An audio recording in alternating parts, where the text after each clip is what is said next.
So guys, this is a 4-stroke air-cooled overhead cam at meron siya siyempre electric and kick at meron siyang bigat na 104 kg at siyempre meron siyang 9.55 Newton meter of torque at 6,500 RPM. So unahin na natin yung gulong niya sa unahan, meron siyang 70-90-17 at naka-disc brake siya sa harapan. Yung kanyang caliper ito, Nissin or Aisin. Hindi ko alam kung anong pronounce niyan, so correct me if I'm wrong. At meron siyang rim type siya, ito. At spoke siya, or rayos kung tawagin sa Tagalog. At meron siyang conventional fork, hindi siya upside down fork, ayan. Hindi siya upside down fork kasi scooter lang naman siya. At yung kanyang fender, ito extended, talagang ang haba niya. Maganda siya sa mga pag maulan, hindi masyadong papasok yung putik o hindi magtatalsikan yung mga tubig, Ayan. So dito tayo sa may kanyang makina, kulay itim siya, ito. At ito yung kanyang preno. At yung kanyang preno sa likuran is drum brake pa din. Meron siyang kickstart ito. At syempre, meron pa rin siyang electric start ito. Ayan. So ang ganda ng kanyang pagkaka paint job, So black siya na medyo parang may glitters. Meron siyang blue lining dito, ito. Meron siya pangalan ditong Honda, yung decals na RS, ito. Medyo silver ang kulay nito, May nakalagay din ditong 125. Ayan. So hanggang dito siya. May lining din dito. May sticker siya, Yung kanyang decal na ito. Road. Tama ba? Basa natin, yan. Road Sport. So RS. At yung kanyang ito, pinakang dulo. Sporty siya, Medyo patilos na ganun, patulis. Meron siyang grab bar dito para sa passenger, ito. At glossy din, Ayan. So meron siyang twin suspension, ito, dual or twin, ito, dalawa. At malaki yung nasa loob niya, ito.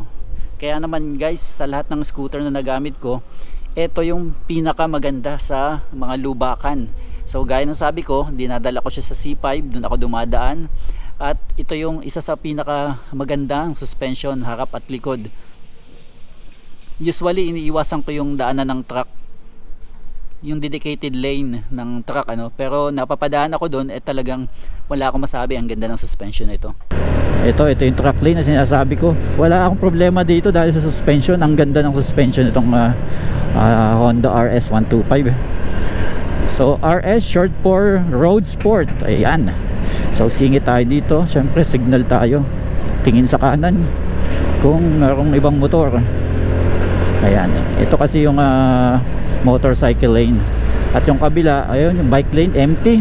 So meron siyang lapad na 80-90 sa likod. Ito, ayan, 17. At sabi ko, drum brake siya, So okay lang yun. Malakas din naman yung preno niya. Combine mo yung disc brake sa harap. Meron siya ditong heat guard, ito. So I'm not sure kung stainless siya, pero parang chrome siya, Ayan, hindi siya carbon, Lodi. At mayroon siyang angkasan dito. So may rubber yung footrest ng angkas dito, para sa pillion. Ayan, so may plastic dito sa part na to. Tapos dito alloy na or metal, pero alloy siya guys, ayan. Ayan. So ang ganda ng combination niya, Syempre spoke din yung kanyang rim sa likod, spoke type. At punta tayo dito sa likodan niya. Kung makikita nyo guys, ayan. So yung fender niya mahaba din, sa likod. Ayan. So hindi rin tatalsik yung mga dumi-dumi. Meron siyang signal sa loob, which is ayaw ko nga, mas gusto ko yung yung may nakalabas na konti dito, medyo sporty para sa akin yun. Ito integrated siya, nasa loob, ayan. So kanya-kanyang preference naman yun, nasa loob siya. So walang masasagi ka dito na mababali na signal light. So kanya-kanya tayo ng preference sa signal. So okay lang naman to kasi napaka-slim niya.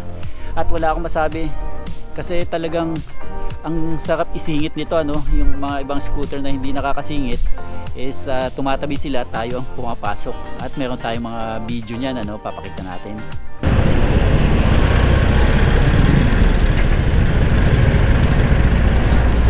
So ito isa sa mga kailangan matutunan mo din, just in case kayo malilate na sa pupuntahan mo, kailangan mong dumaan talaga sa mga ganito, lane splitting. So masasabi ko na very capable itong motor na to, ng Honda RS125. Dito sa kabilang side, syempre meron din ditong rubber yung kanyang step. At ayan yung kanyang, may chain guard din siya dito na plastic. So gaya na sabi ko, ang ganda ng play ng suspension niya. At dito yung kanyang susian. Ayan, para sa compartment, mamaya buksan natin ano. Syempre PGM FI, ito nakasulat siya diyan. At medyo carbon look siya no, pero plastic lang siya guys ano.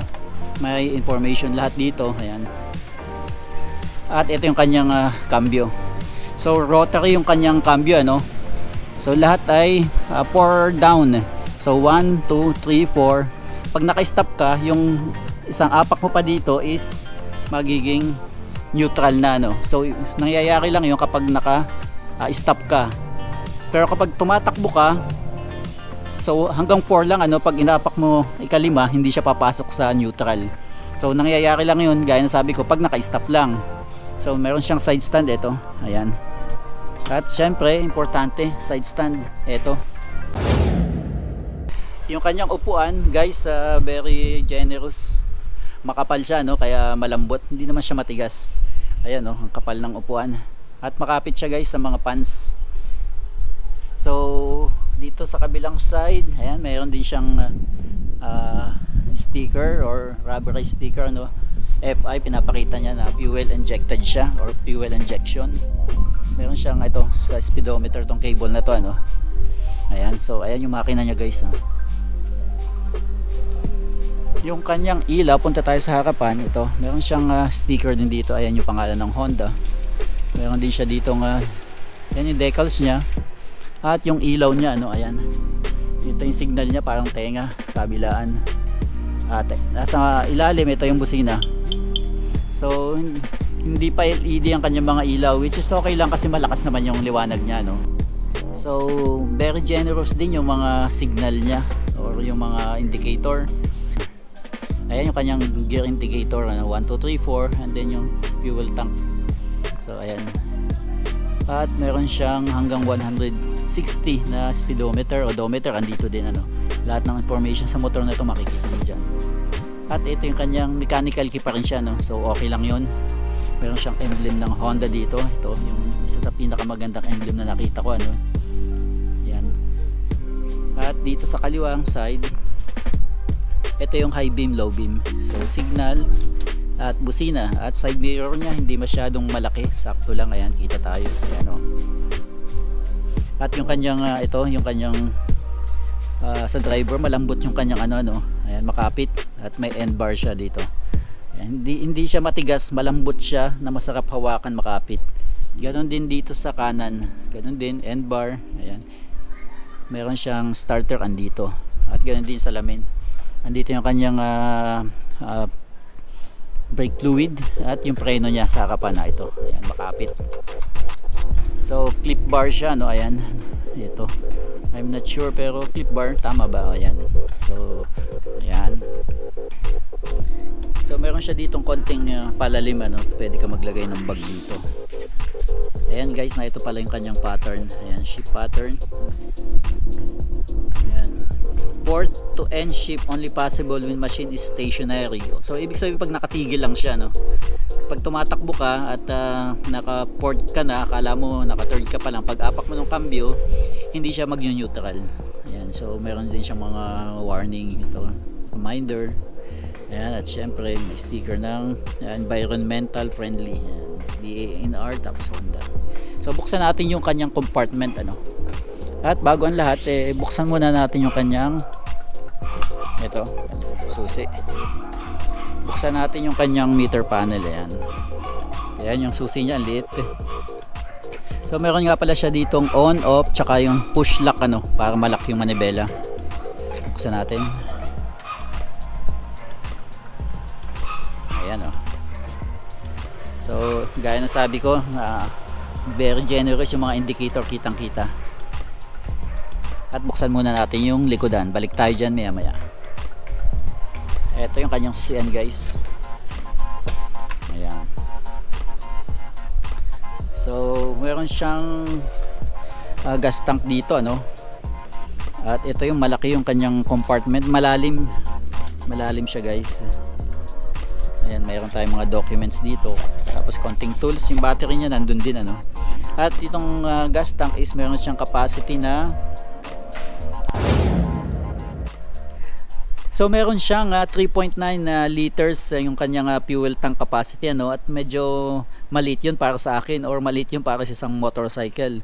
Pero okay lang yun kasi napakatipid ng motorcycle na to no. At based sa WMTC o World Motorcycle Test Cycle test method, umaabot siya ng 67.5 km per liter yung kanyang fuel consumption. So saan ka pa? Dahil napakamahal ng gasolina ngayon, panalong panalo to ano. So sulit na sulit ang motorcycle na to. Kung habol mo is katipiran, hindi ka magsisisi sa motorcycle na to. At by the way, yung kanyang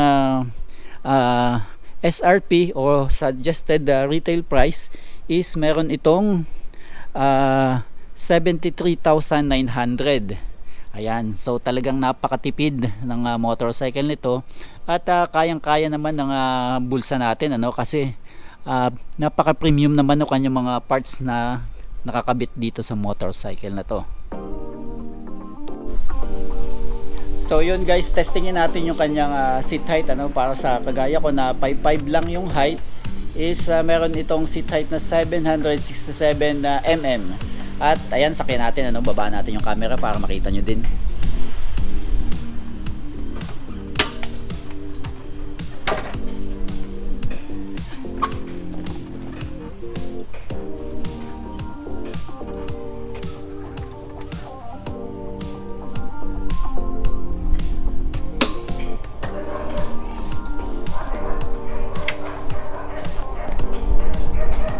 So yun yung ating seat height ano, sa height natin na 5'5", at lapat naman yung paa natin kahit papano dito sa motor na to. So para sa mga kagaya ko na medyo vertically challenged ano, para sa Asian height talaga itong motorcycle na to. Bagay na bagay ito sa mga Pinoy na kagaya natin. So sound check natin ano. Ayan yung sinasabi ko guys, ayun. So semi-automatic nga pala siya no, ayan. Ayan, kita-kita yung mga gear indicator ano. Ayan. So kapag umiikot yung gulong, hindi siya mag-neutral. Ayan, nung tumigil na, inapakan ko yung preno, nag-neutral na siya.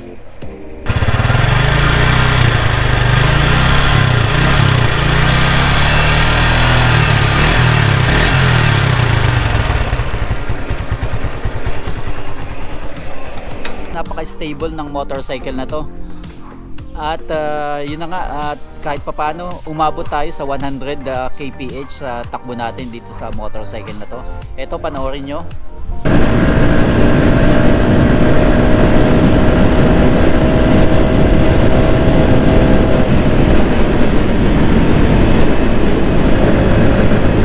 So ayun guys, at thank you for watching ano. Gaya ng sabi ko, please don't forget to like and subscribe, at click nyo yung notification bell icon para ma-notify kayo sa mga susunod nating mga video. Once again, thank you Honda Philippines Incorporated, at yun din shoutout kay Ma'am Diana at kay Ma'am Jean Garcia no? Ayan, thank you very much mga madam. Ayan, thank you sa motorcycle na to. Sa ulitin,